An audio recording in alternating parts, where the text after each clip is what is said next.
las tendencias culturales, trabajamos una específicamente que tiene que ver con la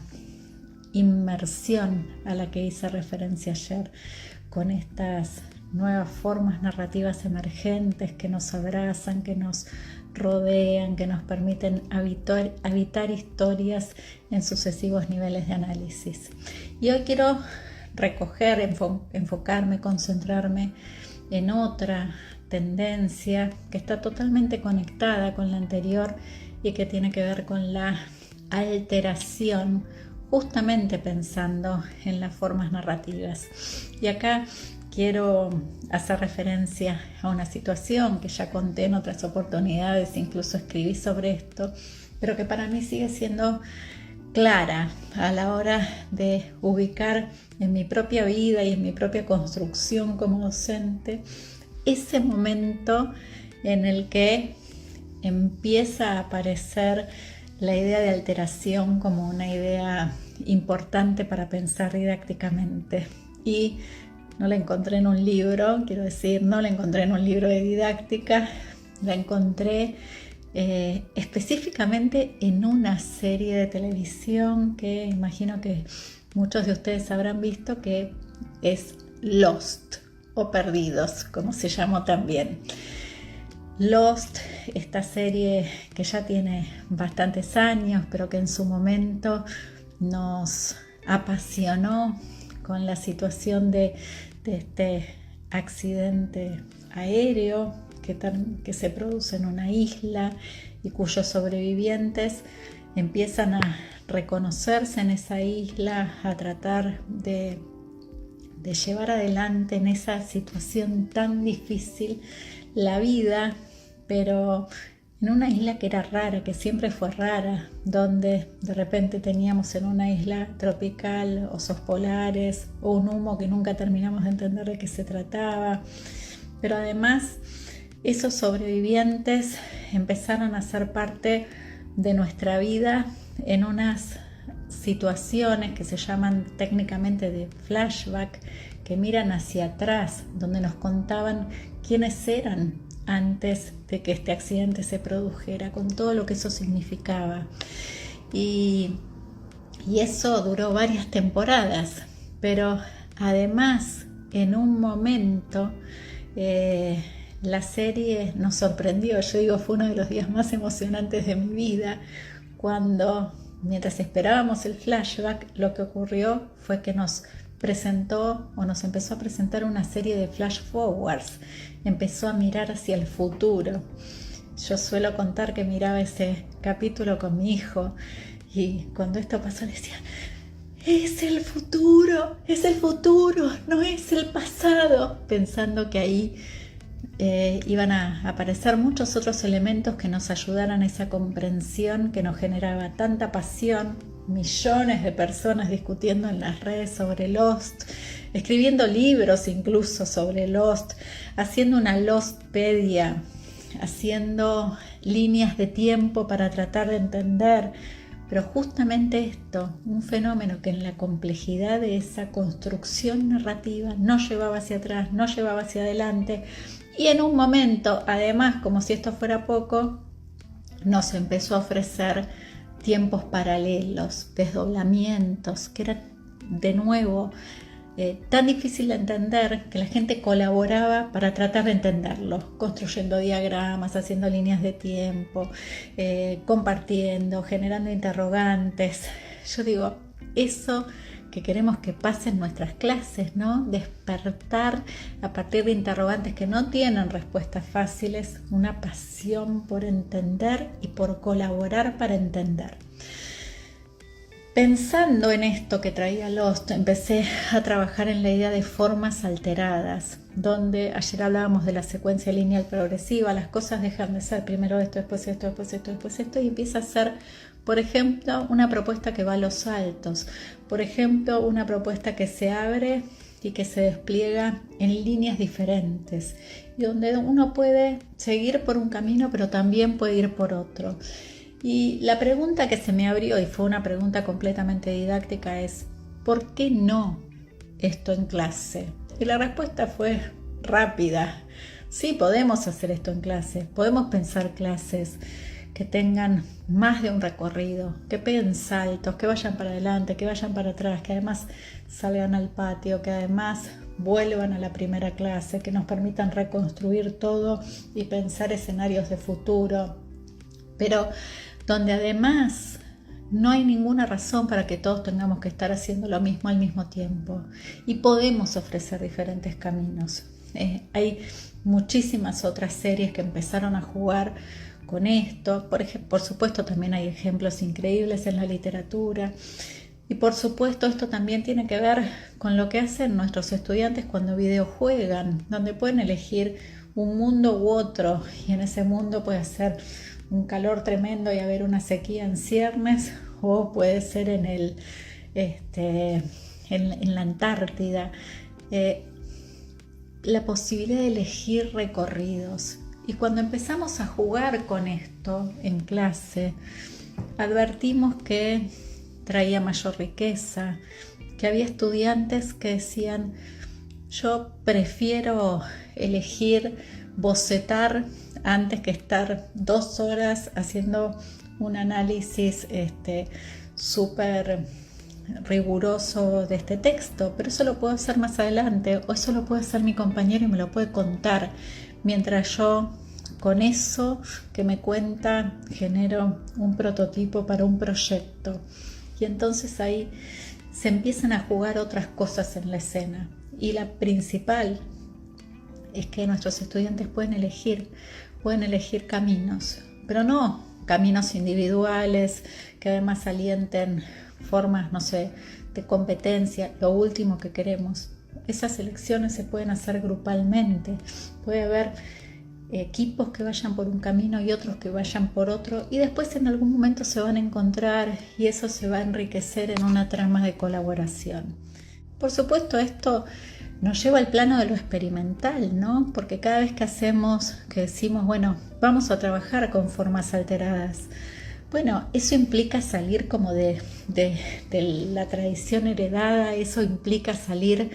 de eso que estamos acostumbrados a hacer, poner el cuerpo, hacerlo con otras y con otros, y empezar a decir: vamos a montar esto, lo vamos a estudiar, lo vamos a analizar, vamos a ver hasta dónde llegamos, lo vamos a ajustar, lo vamos a reconstruir, vamos a construir con esto conocimiento didáctico. La experiencia se vuelve bien compleja. La pregunta que les traigo tiene que ver justamente con pensar desde dónde nos paramos hoy, ¿no? Para encarar la práctica de la enseñanza. Porque si la presencialidad nos lleva a que volvamos a elegir un único camino, donde además en ese camino, en la mayor parte de los casos, todos tienen que ir haciendo lo mismo al mismo tiempo, estamos renunciando a algo que ya aprendimos, y eso que aprendimos es que las cosas se pueden hacer de una manera distinta. Por lo menos hoy, si lo planteamos en términos de formas alteradas, y digo, hipótesis de trabajo para ustedes que se están formando en este tema, por lo menos podríamos estar haciendo una primera alteración que tenga que ver con levantar la experiencia que tuvimos, con agarrarnos de los aprendizajes que ya hicimos, para decir, por lo menos hay 2 caminos posibles. Un camino que tiene que ver con un cierto recorrido por la presencialidad, pero a la vez hay otro que tiene que ver con las posibilidades que, de nuevo, fuimos construyendo para enseñar a veces las mismas cosas de otras maneras completamente distintas. Y entonces, ¿por qué no empezar a pensar que eso de por sí da una alteración? Y que con esa alteración podríamos empezar a jugar para reinventar y saltar y decir, bueno, hoy es por acá, pero mañana puede ser por acá arriba. Y unos pueden elegir entrar por un lado y otros por otro lado y encontrarse, pero además ir construyendo esta comunidad que cuando tiene preguntas intensas, que no tienen respuestas fáciles, que son desafíos en serio desde el punto de vista cognitivo, quiere arremangarse y ponerse a trabajar en comunidad, como hacemos cuando miramos estas series, por ejemplo, que tienen formas alteradas, o como cuando jugamos videojuegos en línea. Quiero concentrarme en un punto, si quieren, que es más propio de nuestro análisis didáctico, que tiene que ver con lo curricular y que tiene que ver con un modo de entender lo curricular, porque cuando planteamos estos ejercicios de reinvención y cuando usamos estas categorías, lo que muchas veces me suelen plantear colegas como ustedes es, bueno, pero no se puede porque esto lleva mucho tiempo o porque esto implicaría estar 3 meses trabajando en una inmersión o porque para hacer los caminos alterados necesito tal vez detenerme en 2 o 3 cuestiones conceptuales y quedarme ahí y volvemos a lo curricular justamente por esto, porque la respuesta es sí. Trabajar con la reinvención, abordarla desde las tendencias culturales, poder pensar en términos de estos fenómenos contemporáneos y generar con esto situaciones de prácticas de la enseñanza rediseñadas requiere relacionarse de alguna manera un poco más crítica e interesante y no por eso menos virtuosa con la cuestión curricular. Y suelo plantear que podemos pensar y que es legítimo que pensemos la cuestión curricular desde una perspectiva más minimalista, donde podamos hacer elecciones de cuestiones centrales, de cuestiones relevantes, de cuestiones actuales, que no dejen de lado lo que realmente importa a la hora de educar en un año, en un grado, en un curso, en un seminario, pero que generen una construcción donde lo que enseñamos tenga una fuerza tal que nuestros estudiantes lo puedan aprender, que lo quieran aprender, que tengan el tiempo que se necesita para aprenderlo. Esto implica suspenderlos como sí, ¿no? Porque a veces lo que pasa es que nosotros vamos a la carrera recitando temas, hacemos de cuenta que la gente los aprende, pero en el fondo todos sabemos que eso no está pasando. Me parece que eso necesitamos empezar a desmontarlo. Y este trabajo, desde la idea de reinvención, puede ayudar a esa desarticulación, pero a los efectos de una construcción mucho más potente. Entonces, acá es que les propongo, que quiero poner sobre la mesa, sobre esta mesa, la cuestión de que podemos pensar en ciertos motores curriculares, ¿no? No pensar en 700 contenidos, suelo decir, si vamos a enseñar 400 temas en un año nadie los va a aprender, pero 40 tampoco y 70 tampoco. Entonces poder pensar en ciertos motores curriculares que nos permitan generar estas grandes historias donde la gente quiere estar, de la que quiere participar, quiere ser parte, en el marco de la cual puede crear.